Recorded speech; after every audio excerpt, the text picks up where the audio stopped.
je suis toujours en train d'écouter Étienne Klein dans ses conférences, notamment sur le temps. Et le reproche que je fais à Klein, c'est toujours le même, c'est qu'il ne distingue pas la science et la technique.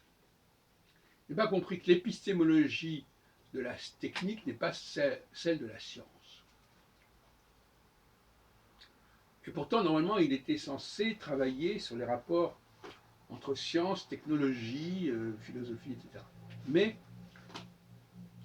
ce qu'il n'a, semble-t-il, pas compris, c'est que la technique n'obéit pas au même principe que la science. Bien entendu, il y a des liens entre les deux, ça va de soi. Mais elle opère des choix, elle opère des sélections, elle balise d'une façon qui n'est pas celle de la science, c'est-à-dire pas celle de la nature.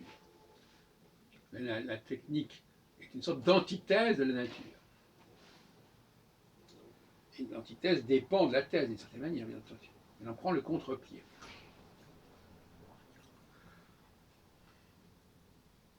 Par exemple, je le disais encore l'autre jour, le temps de ce réveil, c'est un temps objectif, ce n'est pas un temps subjectif. Ce réveil, il va marquer le temps, point final, au sens technique du terme. Un objet peut techniquement être associé à une horloge. Et il va avoir son propre temps à lui. Et ça, apparemment, Klein ne le comprend pas. Ou il ne veut pas le comprendre. Il ne veut pas comprendre que le problème du temps, justement, est un marqueur de la différence entre science et technologie. D'autant plus que c'est par la technologie, par la fabrication d'horloges, que nous calculons le temps physique. Donc, de ce côté-là, c'est la technique qui va imprimer son ordre à la science. Comme c'est la technique qui va découvrir des planètes qui sont de l'ordre de la science. Depuis Galilée, notamment. Et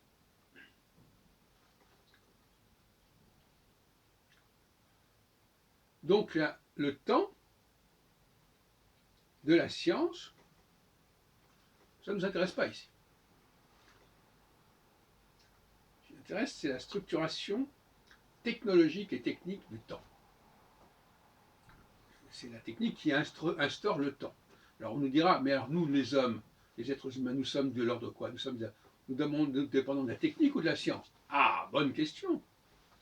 Alors pour M. Klein, évidemment, nous sommes de l'ordre de la nature. Ben non, je dis, nous sommes effectivement de la nature, mais nous sommes aussi de l'ordre de la technique. L'être humain dépend aussi de la technique.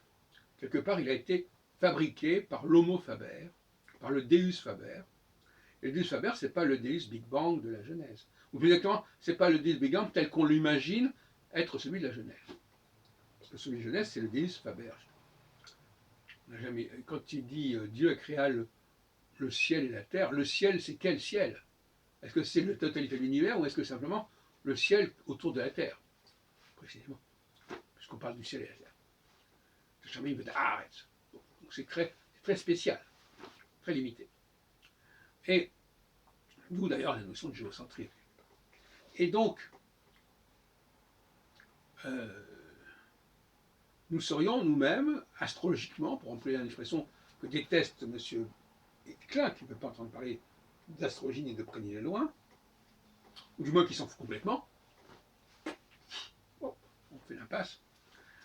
Et donc, en faisant l'impasse sur cette question-là de l'astrologie, on fait l'impasse sur l'interface qu'il y a entre science et technique. Parce que l'astrologie, justement, elle est sur ce créneau qui passe entre les deux, qui relie les deux. Donc, si nous sommes de l'ordre de la technique, si nous sommes des machines programmées, ce que sous-tend, à mon avis, la cyclologie et l'astrologie, ce moment-là, ce temps, ben, il est programmé, il est instauré. Il y a une horloge, ce qu'on appelle une horloge biologique, par exemple. Si nous sommes directement issus de la nature, alors là, effectivement, le temps, qu'est-ce que ça veut dire? On va retomber dans des problématiques de la physique, du temps au regard de la physique quantique, du temps au regard de la physique einsteinienne, gravitationnelle, etc. On n'en sort pas. C'est notre problème. Donc, aborder la question du temps, et notamment quand on parle de l'homme qui parle du temps, le rapport de l'homme au temps, sans parler de la technique, c'est une absurdité totale.